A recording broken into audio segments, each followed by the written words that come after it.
This is the continuing story of Peyton Place.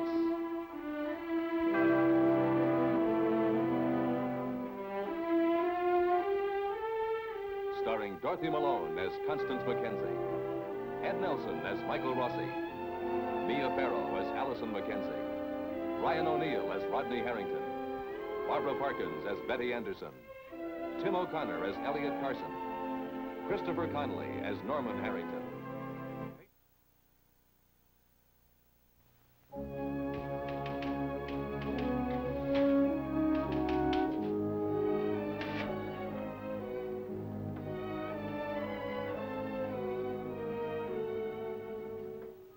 For many weeks, Doctors Hospital in Peyton Place has cared for Allison Mackenzie.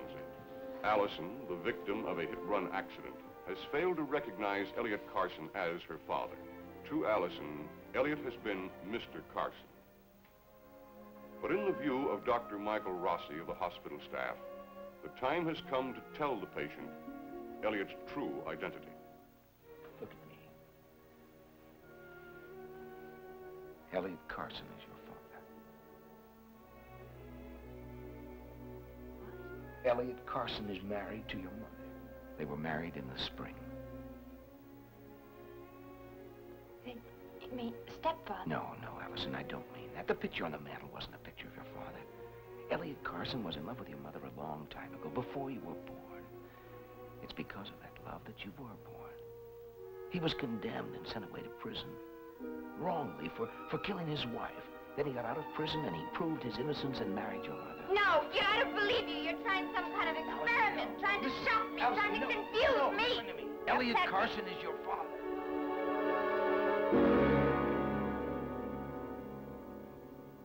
My mother. Your mother told you all about Elliot. When? Almost a year ago.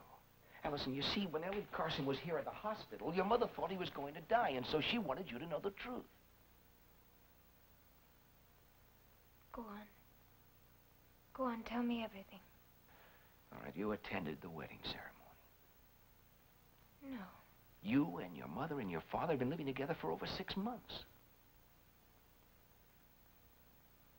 Oh. And I wanted to go home.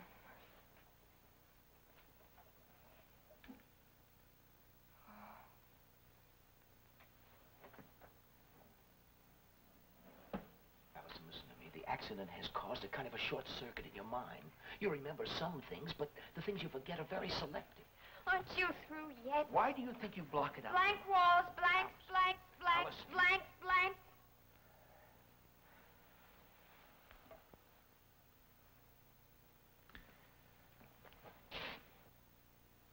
It's the illegitimacy of birth that troubles you, isn't it?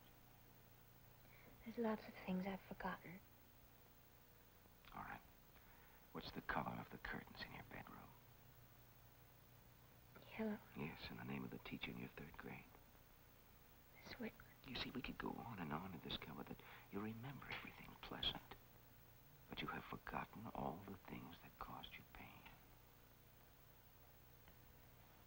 The circumstances of birth no one has any control over.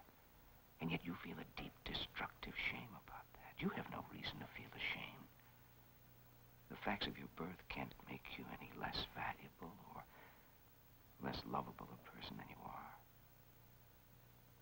You have to learn to live with that again. Allison. No! I don't want to hear one more word. One more miserable, filthy word. I'm going, and don't tell me I have to stay. I don't have to do anything. Allison. No more. No more. Listen, don't you see? Now we can deal with it. Now we can help you.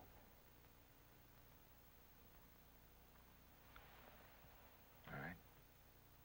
Your mother's still here. I'll send her in to see you. No. I don't want to see her again. Ever. Or him. Ever.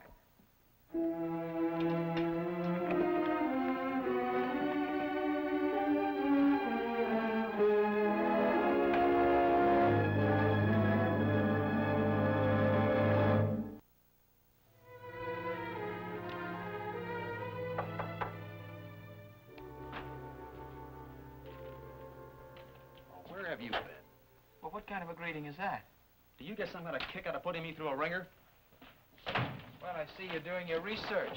Good man. You know, I thought you jumped bail last night. You're kidding. I'm not kidding. Your father was up in arms. We were all frantic. Why didn't you leave a message? Well, I didn't see any reason to. I knew I wasn't going to jump bail. I figured you did, too. All right. Tell your old worried counselor what happened. Well, last night at midnight, I turned 21. Today is my birthday. Oh. Thanks.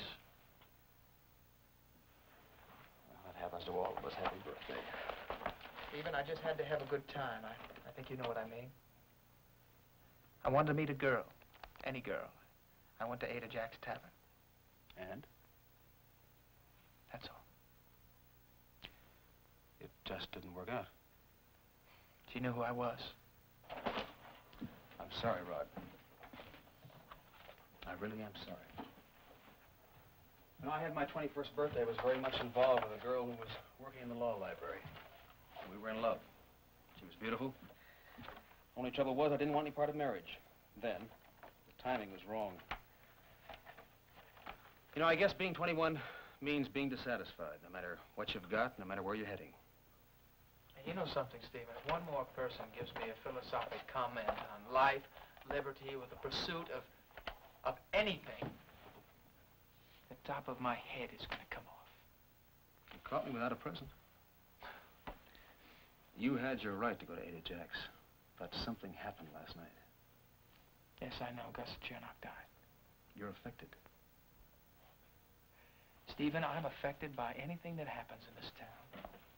If a leaf falls in Peyton Square, I've got to rake it up. I guess this throws a lot of sympathy Stella's way, doesn't it? I'm afraid so.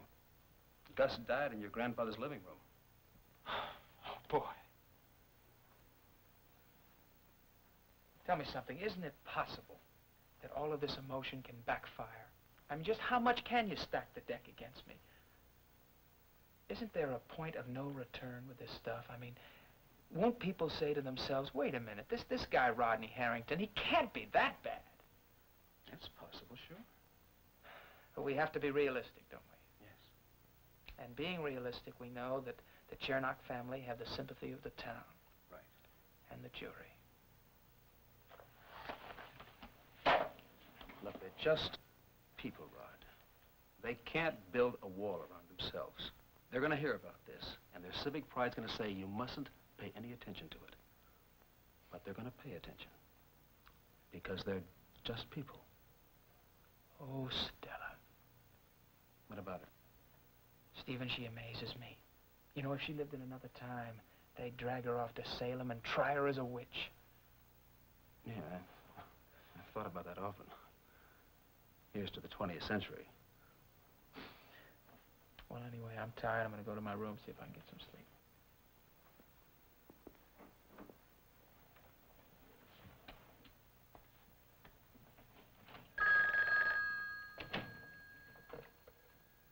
Yes?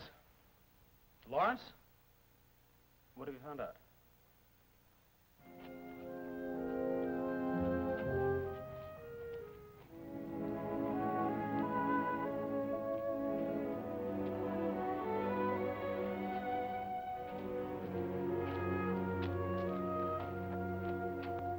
Morning, Frank. Morning, Mr. Fowler. Cold enough for you? Yeah. Cold enough for you, Sergeant? Might even get hotter. Martin Peyton made quite a statement about Gus Chernock's death. Oh? I can't see where it's going to help Stella Chernock's testimony in the Harrington trial. I thought you might want to look it over before I take it over to him to sign. Yeah, thank you, Sergeant. You know, he claims that Gus broke into the house intending to kill him. No ifs, buts, or maybes. Yeah, so I see. Oh, it's pretty hard to prove this now. Yeah, it's harder to disprove it.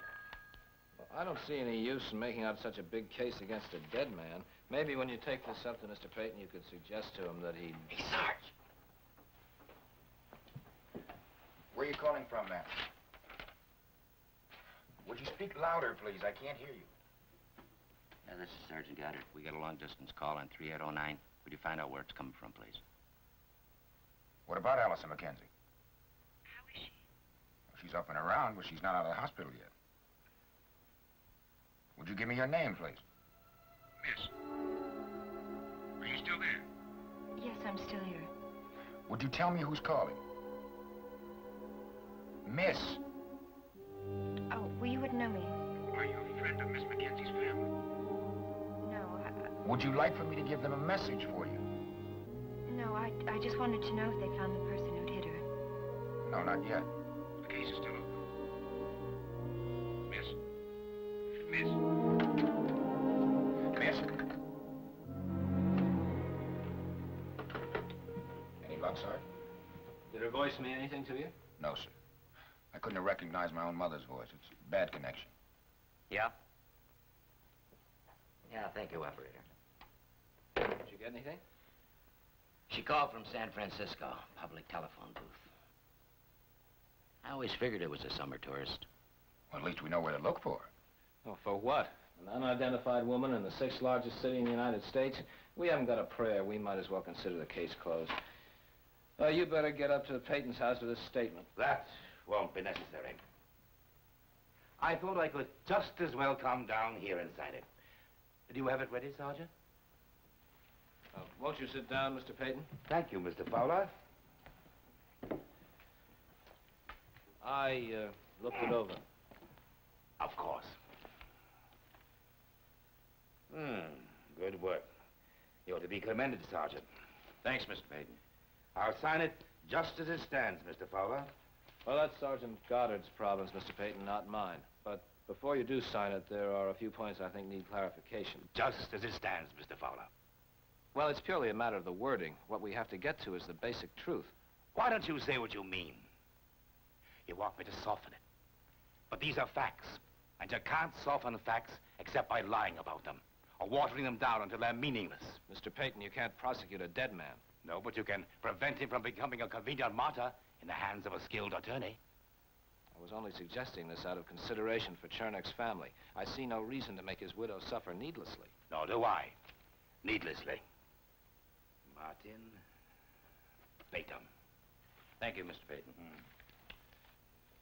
Had Gus Chernak lived, I'd have had a strong case against him for damage at the mill.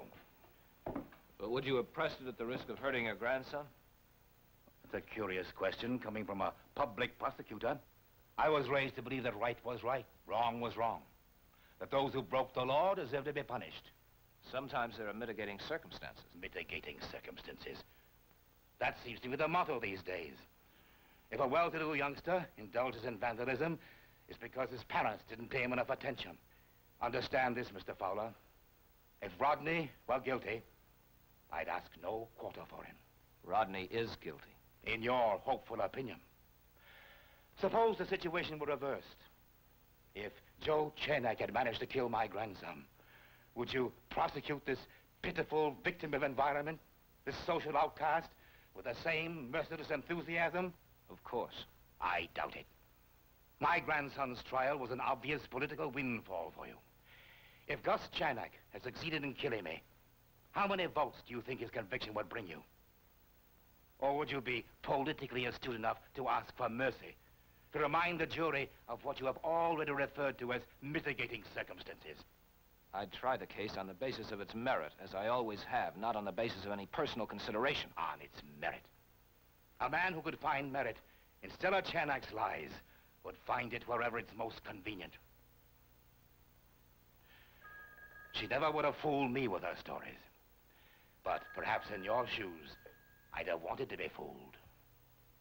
Oh, excuse me, Mr. Fowler. It's Clarion office. I promised him a copy of Mr. Peyton's statement. Give it to the newspaper by all means, Sergeant. Tell him he can have it. Yeah, you can pick it up anytime you like. Right. Goodbye. I wish you a good day, Mr. Peyton. And I wish you a good day, Mr. Fowler. It's been most interesting. Another one of my antiquated beliefs. Free press.